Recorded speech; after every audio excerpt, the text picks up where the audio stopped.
નમસ્કાર મિત્રો, તાજેતરમાં ગુજરાતી લોકપ્રિય લોકગાયિકા કિંજલ દવે અને જાણીતા ગુજરાતી બિઝનેસમેન ધ્રુવી શાહની સગાઈને લઈને સોશિયલ મીડિયામાં ભારે ચર્ચા જોવા મળી છે. કોઈએ શુભેચ્છા આપી તો કોઈએ અનવાશક ટીકા કરી. પરંતુ હવે તમામ અફવાઓ અને તર્ક વિતર્ક પર પૂર્ણ વિરામ મૂકતા કિંજલ દવે ખુદ સામે આવીને દિલથી પોતાની વાત લોકો સુધી પહોંચાડી છે. કિંજલ દવે ઇન્સ્ટાગ્રામ પર એક વિડીયો શેર કરીને કહ્યું કે મારા જીવનના નવા પડાવની શરૂઆત સમયે જેમણે મને પ્રેમ, આશીર્વાદ અને શુભેચ્છાઓ આપી છે તે તમામનો હું દિલથી આભાર માનું છું.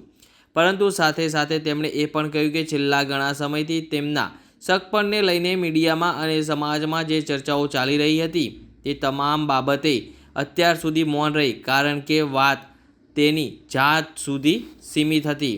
પરંતુ જ્યારે આ વાત તેમના પરિવાર અને ખાસ કરીને તેમના પિતા પર આવી ત્યારે એક દીકરી તરીકે તે હવે મૌન રહી શકે નહીં. કિંજલ દવે ગર્વ સાથે કહ્યું કે એક બ્રહ્મ કન્યા અને એક બ્રહ્મ દીકરી હોવાનો મને એટલો ગર્વ છે કે જેને હું શબ્દોમાં વ્યક્ત કરી શકું એમ નથી. અહીં સુધી પહોંચવામાં બ્રહ્મ સમાજના શિક્ષિત અને સમજુ લોકોનો બહુ મોટો ફાળો રહ્યો છે અને સાથે જ તેમને 18 વર્ણના લોકોનો પ્રેમ અને સહકાર મળ્યો છે. એ પોતે પોતાને નસીબદાર માને છે. કિંજલ દવે ખૂબ જ સ્પષ્ટ શબ્દોમાં કહ્યું કે કહેવાતા સભ્ય અને મોડર્ન સમાજમાં આજે પણ થોડા અસામાજિક તત્વો એવા છે જે દીકરીઓ માટે નિયમો નક્કી કરવા માગે છે. દીકરીની મર્યાદા ક્યાં સુધી હોવી જોઈએ તે નક્કી કરે છે. તે કહે છે કે દીકરીઓને ઉડવા માટે પાંખો મળી છે, તેને કાપવાની વાતો હવે બંધ થવી જોઈએ. આજે દીકરીઓ તેજસ જેવા વિમાન ઉડાવી છે, રણ મેદાનમાં યુદ્ધ કરે છે, સંસદમાં છે, વિજ્ઞાન અને ટેકનોલોજીમાં દેશનું નામ રોશન કરે છે. ત્યારે શું 2-4 અસામાજિક તત્વો નક્કી કરશે કે એક દીકરી પોતાના લાઈફ પાર્ટનર પસંદ કરી શકે કે નહીં? કિંજલ દવે ગર્વ સાથે કહ્યું કે તેને એવો પરિવાર અને એવા પિતા મળ્યા છે જે દીકરીની ખુશીમાં ખુશ થાય છે. તેમનો નિર્ણય પરિવારે આનંદથી સ્વીકાર્યો છે.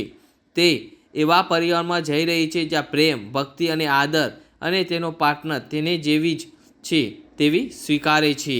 અંતમાં કિંજલ દવેએ બ્રહ્મ સમાજના સમજદાર લોકોને નમ્ર અપીલ કરી કે દીકરીઓની પાંખો કાપનાર આવા તત્વોને સમાજમાંથી દૂર કરો. જો ખરેખર દીકરીઓનું ભલું કરવું હોય તો તેમના શિક્ષણ, સુરક્ષા, પ્રતિભા અને વિકસિતની વાતો કરો. બાળ લગ્ન, સટ્ટા પ્રથા, ઘૂંઘટ અને દીકરીઓ પર થતા અન્યાય સામે અવાજ ઉઠાવો. અને સ્પષ્ટ શબ્દોમાં ચેતવણી આપતા તેમણે કહ્યું કે મારા પરિવાર વિશે કોઈ પણ ખોટી પોસ્ટ કે વાત થશે તો હું કાયદેસર પગલાં લેવા માટે પણ પાછી પડવાની નથી. કારણ કે જ્યારે પરિવાર અને પિતાની વાત આવે છે ત્યારે એક દીકરી ભગવાનને પણ પડકારવાની તાકાત રાખે છે.